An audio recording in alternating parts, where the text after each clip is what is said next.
السلام عليكم ورحمة الله وبركاته. أولا أنا ما بتكلمش على حالات سرقة كتير، حاجات معدودة اللي بتكلم عنها. وهنا أنا ما بتكلمش عن حالة سرقة، أنا بتكلم عن ولد صغير حياته تعرضت للخطر. مش بس كده، كمية الرعب اللي سببوها للولد. الولد أصلا مش مدرك اللي حصل فيه ومين دول وليه بيعملوا معاه كده. وقبل ما نشوف الفيديو اللي جاي ده مع بعض، عايز كل اللي بيشوفني دلوقتي يعمل لايك للفيديو ده ويعمل مشاركة علشان نشوف صورتهم منورة على وزارة الداخلية. وعايز أقول لهم برضو انتوا جالكم قلب ازاي تتشطروا على عيل صغير، ولو حتى حد كبير برضو الموضوع ما ينفعش. لكن أنا بقول ده عيل كان ممكن يروح فيها، كان ممكن تجرى له حاجة، كان ممكن من الرعب بعد الشر عنه يعني سكتة قلبية، وكان ممكن برضه وهو بيصرخ وبيجري وراكم مسك في الموتوسيكل ايده او هدومه شبكت في الموتوسيكل، وهنا انت مش هتوقف ولا هو ايده او هدومه هتفلت من الموتوسيكل. الف حاجة تقولها، لكن في النهاية تقول الحمد لله ربنا ستر والولد بخير.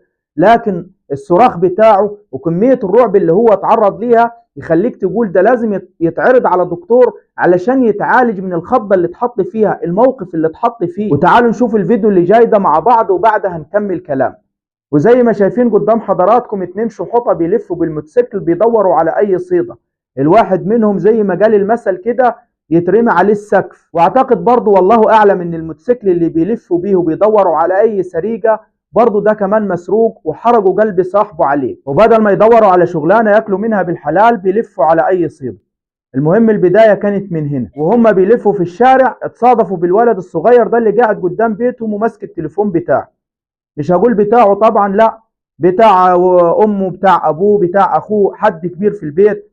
المهم ادوا التليفون بحيث انه يقعد بيه قدام البيت بتاعهم. عدوا عليه بالموتوسيكل اول مرة، واول ما خلاص اتاكدوا ان هم ده خلاص الصيدة بتاعتنا النهاردة، راحوا بعدها بثواني، اهو ما فيش ثواني ورجعوا تاني من نفس الشارع. واول ما وصلوه هدوا شوية وضموا عليه بالموتوسيكل، خدوا التليفون من ايده وجري. الولد مرعوب اترعب، مش مصدق اللي حصل ولا عارف مين دول ولا عايزين منه اصلا، ولا هم بيعملوا كده ليه. صراخ الولد صعب جدا. غير كده جري وراهم ومسك في واحد منهم على الموتوسيكل. يعني الحمد لله ان هو ما ضربوش باي حاجة، ولا ايد الولد ولا هدومه شبكة اتعلقت في الموتوسيكل، لانهم ما كانوش هيوقفوا اصلا ولا يعبروه. كانوا هيمشوا باقصى سرعتهم زي ما هم مش عايزين حد يوقفهم ولا حد يمسكهم بعملتهم دي. فكان الولد هيبقى هو الثمن. لكن الحمد لله اتسطرت وان الولد بخير. لكن صراخ الولد صعب جدا.